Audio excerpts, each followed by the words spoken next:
नमस्कार दोस्तों। आज हम आपको भक्त प्रहलाद की कहानी सुनाएंगे जो आप होलिका दहन के समय अगर सुनते हैं तो आपको धन, यश, वैभव की प्राप्ति होती है। भगवान विष्णु और माता लक्ष्मी की कृपा पाने के लिए अवश्य सुने होलिका दहन पे यह कहानी। शुरू करते हैं वीडियो। बोलिए ओम नमो भगवते वासुदेवाय नमः। प्रहलाद जी को माता के गर्भ में प्राप्त हुए नारद जी का उपदेश। प्रहलाद जी ने कहा, मित्रों, मेरे पिताजी मंदराचल पर्वत पर तपस्या करने गए। तब देवताओं ने दानवों से युद्ध की तैयारी की। दैत्य सेनापतियों का साहस जाता रहा। वे देवताओं का सामना ना कर सके। अपनी जान बचाने के लिए इधर उधर छिप गए। इंद्र ने मेरी माता कयाधु को बंदी बना लिया। उसी समय देवऋषि नारद जी वहां आ पहुँचे। नारद जी मेरी माँ को छुड़ाकर अपने साथ ले गए और कहा, बेटी, जब तक तुम्हारा पति ना आए तब तक यहाँ की ही रहो। नारद जी ने मेरी माँ को भगवत धर्म का रहस्य और विशुद्ध ज्ञान दोनों का उपदेश दिया और कहा कि काम, क्रोध, मोह, मद और मत्सर इन 6 शत्रुओं पर विजय प्राप्त कर ले तो इस प्रकार भगवान की साधना भक्ति का अनुष्ठान हो जाता है। उन्हीं से उस भक्ति द्वारा भगवान श्री कृष्ण के चरणों में अनाद्य प्रेम की प्राप्ति हो जाती है। असुर कुमारों, अपने हृदय में आकाश के समान नित्य विराजमान भगवान का भजन करने में कौन सा विशेष परिश्रम है। श्री कृष्ण की भक्ति का स्वरूप सर्वत्र सब वस्तुओं में भगवान का आदर्श दर्शन समान रूप से करता रहे। हिरण्यकश्यपु का वध। श्री शुकदेव जी कहते हैं कि हिरण्यकश्यपु ने विचार किया कि मैं खुद ही प्रहलाद का वध करूंगा। प्रहलाद भी हाथ जोड़े खड़े हुए थे। उनके पिता ने कहा, तुझे यमराज के घर भेजकर फल चखाता हूँ। प्रहलाद ने कहा, दैत्यराज, ब्रह्मा जी से लेकर छोटे बड़े सबको भगवान ने अपने वश में कर रखा है। वे ही महापराक्रमी सर्वशक्तिमान प्रभु सबके काल हैं तथा समस्त प्राणियों के इंद्र बल, मनोबल और देह बल भी वही हैं। हिरण्यकश्यपु ने कहा, मंद बुद्धि, अब तू मरना चाहता है। तेरा जगदीश्वर कहाँ है? तेरा भगवान सर्वत्र है तो इस खम्बे में क्यों नहीं दिखता? क्रोध के मारे वह सिंहासन से कूद पड़ा और बड़े बेग से घूंसा मारा। उसी समय खम्बे में से भयंकर शब्द के साथ भगवान नरसिंह रूप धारण कर प्रकट हुए। दैत्यराज हिरण्यकश्यपु हाथ में गदा लेकर नरसिंह भगवान पर टूट पड़ा। भगवान ने उसे खींचकर अपनी जांघों पर लिटाकर अपने हाथों के नाखूनों से उसका पेट चीर डाला और मार कर पृथ्वी पर पटक दिया। अंत में हिरण्यकश्यपु की सभा में सिंहासन पर जाकर विराजमान हो गए। उस समय उनके अत्यंत तेजपूर्ण और क्रोध भरे भयानक चेहरे को देखकर उनकी सेवा करने की हिम्मत नहीं हुई। बार बार भगवान पर फूलों की वर्षा होने लगी।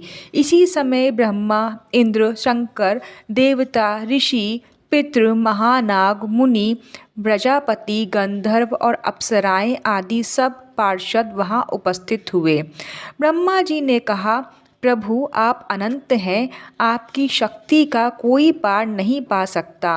आपका पराक्रम विचित्र है और कर्म पवित्र है। यद्यपि गुणों के द्वारा आप लीला से ही संपूर्ण विश्व की उत्पत्ति, पालन और प्रलय यथोचित ढंग से करते हैं, फिर भी आप उनसे कोई संबंध नहीं रखते, स्वयं निराविकार रहते हैं। मैं आपको नमस्कार करता हूँ। श्री रुद्र जी ने, ऋषियों ने, पितरों ने, विद्याधरों ने, नागों ने, प्रजापतियों ने, गंधर्वों ने, चरणों ने, यक्षों ने, किम पुरुषों ने, किन्नरों ने क्रमशः नाना प्रकार से स्तुति की और नमस्कार किया। भगवान के पार्षदों ने कहा कि आपका नरसिंह रूप आज ही देखा है। यह दैत्य आपका आज्ञाकारी सेवक था जिसको सनकादिक ने शाप दिया था। आपने इसके उद्धार के लिए वध किया। भक्त प्रहलाद द्वारा नरसिंह भगवान की स्तुति। श्री शुकदेव जी कहते हैं कि ब्रह्मा, शंकर, सभी देवगण नरसिंह भगवान के क्रोध को कोई शांत ना करा सके। उन्होंने शांत करने के लिए लक्ष्मी जी से कहा। भयवश वे भी उनके पास ना जा सकी। प्रहलाद जी ने भगवान के पास जाकर हाथ जोड़कर पृथ्वी पर साष्टांग दंडवत किया और लेट गए।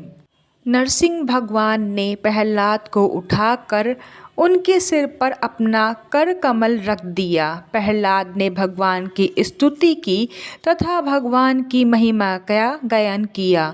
इस गायन का ही ऐसा प्रभाव है कि अविद्यावंश संसार चक्र में पड़ा हुआ जीव तत्काल पवित्र हो जाता है।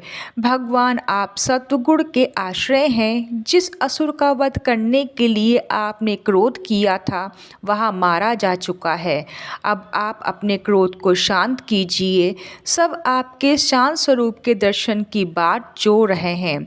मैं आपकी शरण में आया हूँ। आप मुझे काल रूप से बचाकर अपनी सन्निधि में खींच लीजिए। आपने आपका कर कमल मेरे सर पर रखा। यह कभी भी आपने ब्रह्मा, शंकर और लक्ष्मी जी के सर पर नहीं रखा। भगवान आप इस संसार रूपी अंधेरे कुएं में काल रूपी सर्प के समान डसने के लिए सदा तैयार रहते हैं। उससे बचाने की कृपा करें। ब्रह्मांड आपका ही शरीर है। आपने योग निद्रा की समाधि त्याग दी। तब आपकी नाभि से ब्रह्मांड कमल प्रकट हुआ।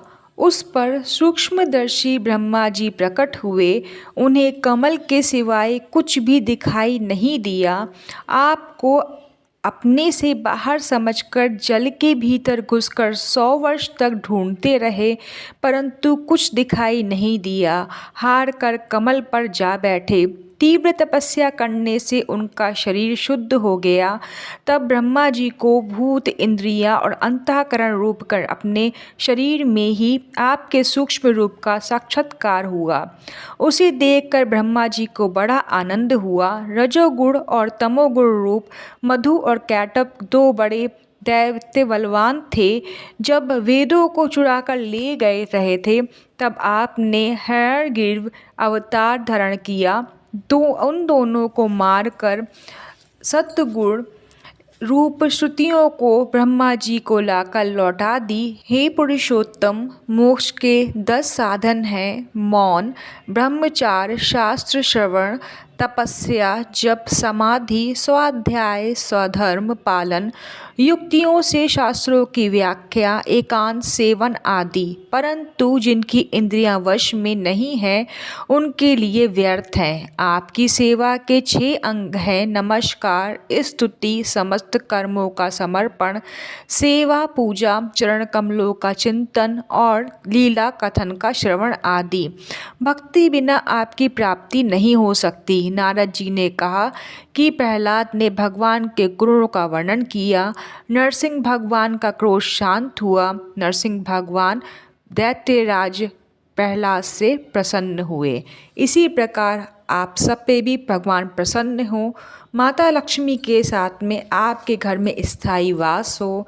इसके लिए आपको होलिका दहन पे यह कथा अवश्य ही सुननी चाहिए। फिर मिलते हैं एक नई वीडियो में। तब तक ओम नमो भगवते वासुदेवाय नमः।